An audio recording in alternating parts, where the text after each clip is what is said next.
യേശുക്രിസ്തുവിൻ്റെ പരിശുദ്ധമായ നാമത്തിൽ എല്ലാ പ്രിയപ്പെട്ടവർക്കും മോർണിംഗ് ഡ്യൂവിൻ്റെ പുതിയൊരു പ്രഭാത വചന ധ്യാനത്തിലേക്ക് സ്വാഗതം. കഴിഞ്ഞ ദിവസങ്ങളിൽ നമുക്ക് വളരെ അനുഗ്രഹിക്കപ്പെട്ട ആത്മീക വചനചിന്തയിലൂടെ കടന്നുപോകാൻ തക്കോണം ദൈവം നമ്മെ സഹായിച്ചല്ലോ. ഈ ദിവസങ്ങളിൽ നമ്മൾ കേൾക്കുന്ന സന്ദേശം നമ്മുടെ ജീവിതവുമായി വളരെ ബന്ധപ്പെട്ടിട്ടുള്ളതാണ്. അനേകരും പല പ്രശ്നങ്ങളിലൂടെയും പ്രയാസങ്ങളിലൂടെയും ഒക്കെ കടന്നു പോകുന്നു.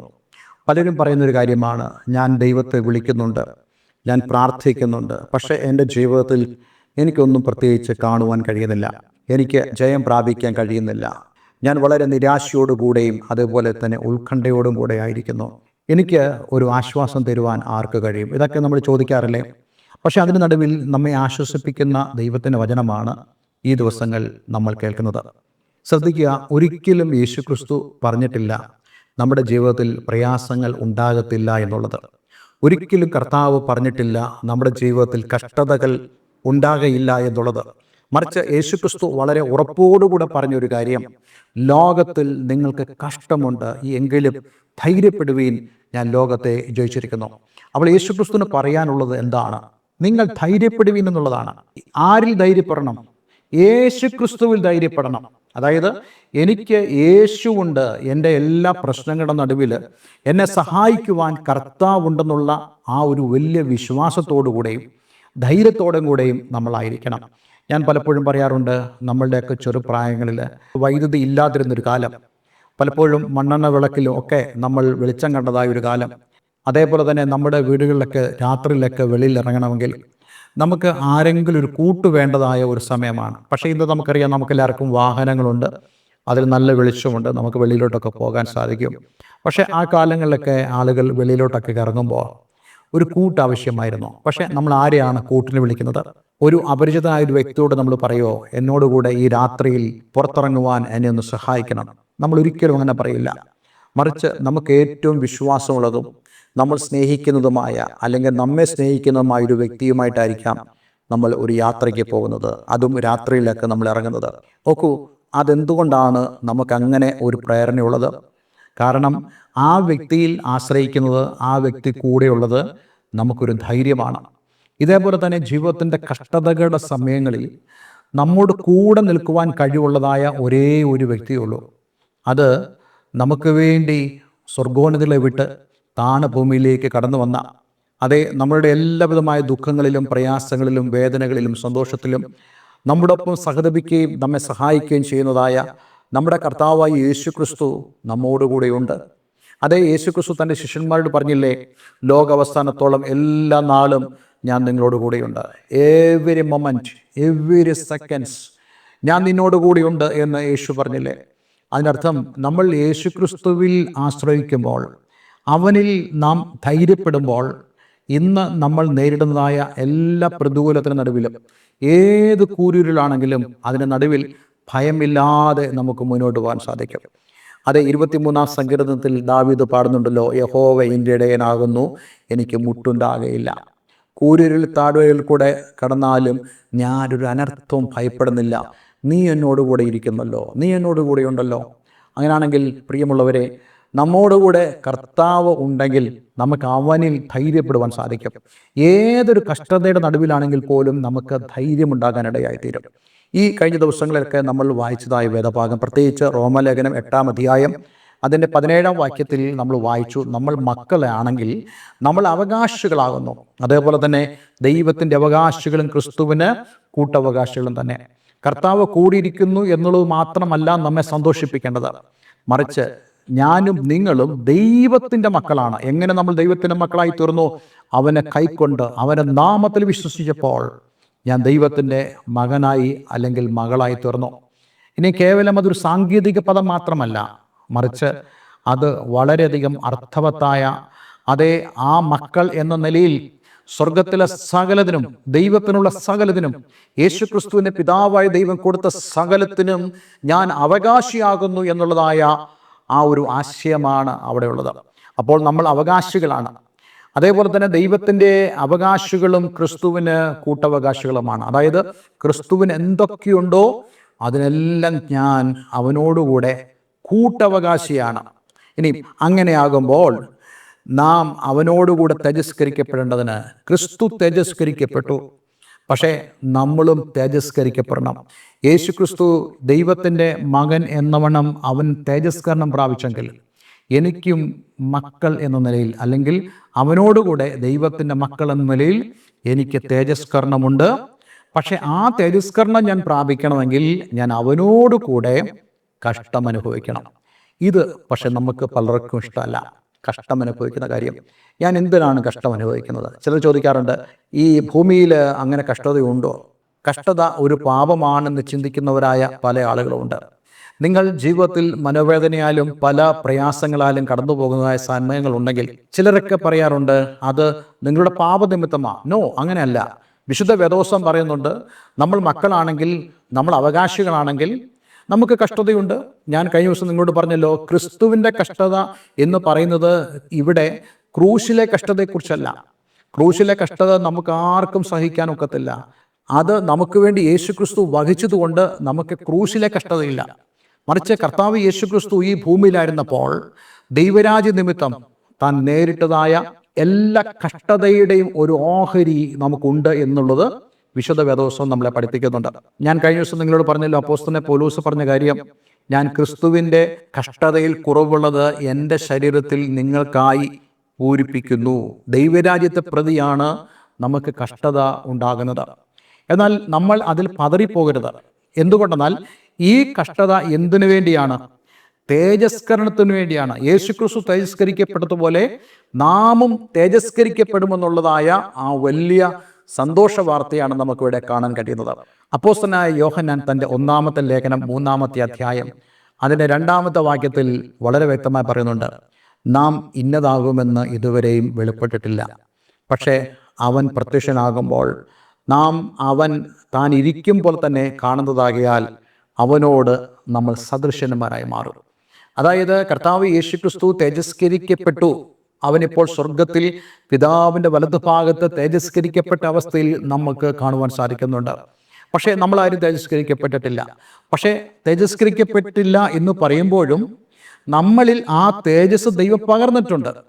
ആ തേജസ്സിനാലാണ് നമുക്ക് പ്രാർത്ഥിക്കാൻ കഴിയുന്നത്.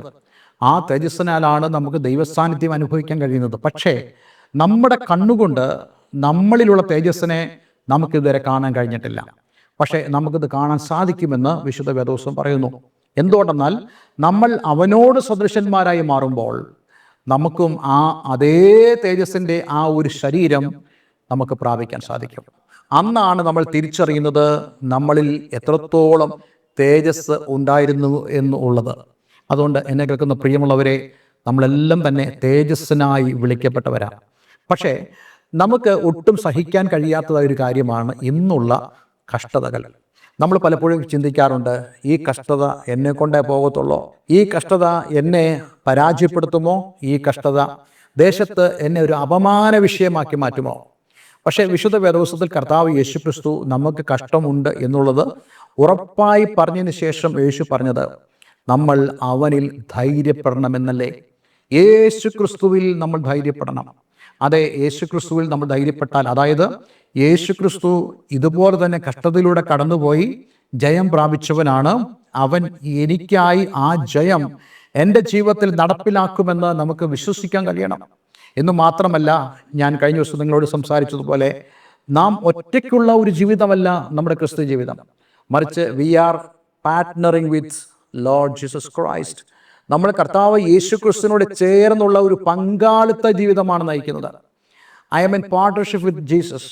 ഞാൻ യേശുവിനോട് ചേർന്നുള്ള പങ്കാളിത്തത്തിലാണ്. അതായത് ഞാൻ ഇന്ന് ഏതൊരു കാര്യം ചെയ്യുമ്പോഴും ആ കാര്യം യേശു ക്രിസ്തുവിനും കൂടെ എന്നോടുകൂടെ ചെയ്യാവുന്നതായ അവസ്ഥയിലുള്ളതായിരിക്കണം. അത് നമ്മൾ ചിന്തിച്ചിട്ടുണ്ടോ? ഞാൻ എൻ്റെ സംസാരം, അതെ, യേശു ക്രിസ്തുവും എന്നോടുകൂടെ ഇൻവോൾവ് ചെയ്ത് സംസാരിക്കുന്നതായ ഒരു സംസാരം, അതെ, ഞാൻ ചെയ്യുന്നതായ പ്രവൃത്തി, അത് വ്യക്തിപരമാണ്, അത് രഹസ്യമാണെങ്കിലും പരസ്യമാണെങ്കിലും, വ്യക്തിപരമായാലോ രഹസ്യമായാലോ പരസ്യമായാലോ, അത് യേശുവിന് എന്നോടുകൂടെ ഒരു പങ്കാളിത്തം ഉള്ള നിലയിലായിരിക്കണം ഞാൻ ആയിരിക്കേണ്ടത്. അങ്ങനെയാണെങ്കിൽ നമുക്ക് പറയാൻ സാധിക്കും, അവൻ എന്നോട് കൂടെയുണ്ട്. He is with me. നോക്കൂ, അവൻ എന്നോട് കൂടെ ഉള്ളത് കൊണ്ട് ഞാൻ ചെയ്യുന്ന ഏതൊരു കാര്യത്തിലും അവൻ്റെ പങ്കാളിത്തവും എൻ്റെ ജീവിതത്തിലുണ്ടാകും. അതുകൊണ്ട് ഞാൻ കഷ്ടതയുടെ അനുഭവത്തിലൂടെ കടന്നു പോകുമ്പോൾ അവൻ എന്നെ മറക്കുന്നതായൊരു കർത്താവല്ല. അവൻ എന്നോടുകൂടെ ഇരുന്ന് എന്നോടൊപ്പം എൻ്റെ ദുഃഖത്തിൽ പങ്കുചേരുന്നവനാണ്. യേശുക്രിസ്തുവിനെ അങ്ങനെ നമുക്ക് കാണാൻ സാധിച്ചല്ലോ. ബഥാനിയിലെ മാർത്തയുടെയും മറിയയുടെയും ഭവനത്തിൽ തങ്ങളുടെ സഹോദരൻ മരിച്ച് 4 ദിവസമായി നാറ്റം വെച്ചിരിക്കുന്ന അനുഭവത്തിൽ ആ ഭവനത്തിലേക്ക് ചെന്നപ്പോൾ യേശുവിനറിയാം താൻ എന്ത് ചെയ്യാൻ പോകുന്നു.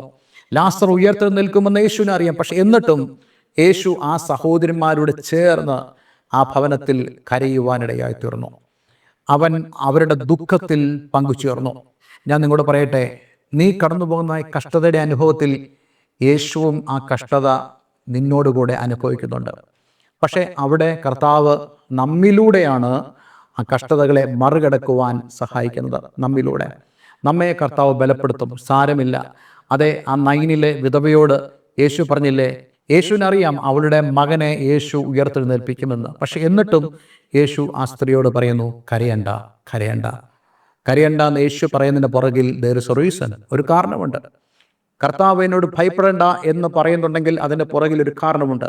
കർത്താവ് എന്നോട് ധൈര്യമായിരിക്കൂ, വിശ്വാസത്തോടെ ഇരിക്കൂ എന്ന് പറഞ്ഞാൽ അതിൻ്റെ പുറകിൽ ഒരു കാരണമുണ്ട്. അവൻ എനിക്കും നിങ്ങൾക്ക് വേണ്ടിയും പ്രവർത്തിക്കുന്നവനാണ്. അതുകൊണ്ട് റോമലേഖനം 8:18 നമ്മളിങ്ങനെ വായിക്കുന്നു, നമ്മിൽ വെളിപ്പെടുവാനുള്ള തേജസ് വിചാരിച്ചാൽ ഈ കാലത്തിലെ കഷ്ടങ്ങൾ സാരമില്ല എന്ന് ഞാൻ എണ്ണുന്നു. അതിനർത്ഥം നമ്മൾ ഓരോരുത്തരും ഈ ലോകത്തിനു വേണ്ടിയല്ല ജീവിക്കേണ്ടത്. ഈ ലോകത്തിൽ തന്നെ നമ്മൾ നമ്മുടെ പ്രതീക്ഷകൾ വെച്ചാൽ, അതേ, നമുക്ക് വിശുദ്ധ വേദോസത്തിൽ പ്രത്യേകിച്ച് അപ്പോസ്തലനായ പൗലോസ് തന്നെ പറയുന്ന ഒരു വാക്യമുണ്ട്. ആ വാക്യത്തിലേക്ക് ഞാൻ നിങ്ങളെ കൊണ്ടുപോകാൻ ആഗ്രഹിക്കുന്നു. അതേ, അപ്പോസ്തലനായ പൗലോസ് 1 കൊരിന്ത്യർ 15:19 പറയുന്നത് പോലെ, നാം ഈ ആയുസ്സിൽ മാത്രം ക്രിസ്തുവിൽ പ്രത്യാശ വെച്ചിരിക്കുന്നെങ്കിൽ സകല മനുഷ്യരിലും അരിഷ്ടന്മാരത്രേ. അതിനർത്ഥം എന്താ? പലരും ഈ ആയുസ്സിൽ മാത്രമാണ് ക്രിസ്തുവിൽ പ്രത്യാശ വെച്ചിരിക്കുന്നത്. അവർ യേശുവിനെ വിളിക്കുന്നത് ഈ ഭൂമിയിൽ അവർ അനുഗ്രഹിക്കപ്പെടാൻ വേണ്ടിയാണ്.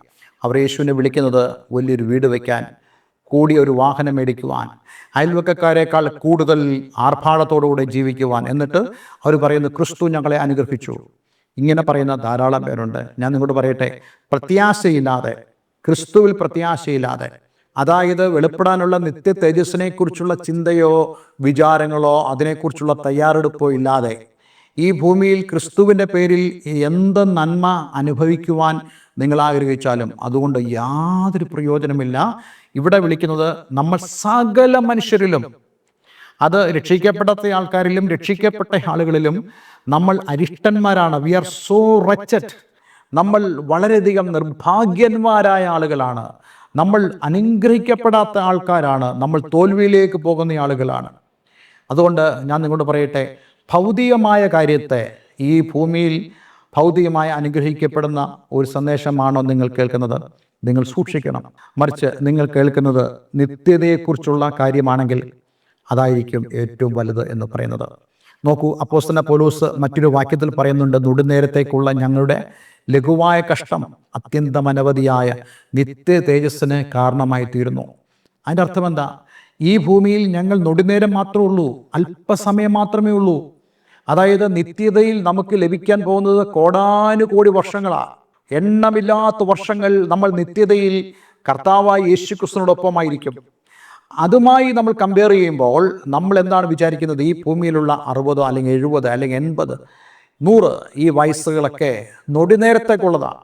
അതുകൊണ്ട് ഈ ഭൂമിയിൽ നമ്മൾ കടന്നു പോകുന്നതായ ഏത് കഷ്ടതയാണെങ്കിലും നൊടിനേരത്തേക്കുള്ള കഷ്ടത മാത്രമാണ്. പക്ഷേ നിത്യ തേജസ് നമ്മൾ വിചാരിക്കുമ്പോൾ അത് നൊടിനേരത്തേക്കുള്ളതല്ല, അത് എന്നേക്കുമുള്ളതായതുകൊണ്ട് ഈ നൊടിനേരത്തേക്കുള്ള ഈ കഷ്ടതയും വരുവാനുള്ള മഹിമയും ഒക്കെ തട്ടിച്ചു നോക്കുമ്പോൾ നമ്മൾ പറയും, ഓ ഇത് സാരമില്ല, ഇത് സാരമില്ല എന്ന് മാത്രമല്ല, കർത്താവ് നമ്മോടുകൂടെ ഉണ്ടെങ്കിൽ ഏത് കഷ്ടതയും നിസ്സാരമായി നമുക്ക് കാണുവാൻ സാധിക്കും.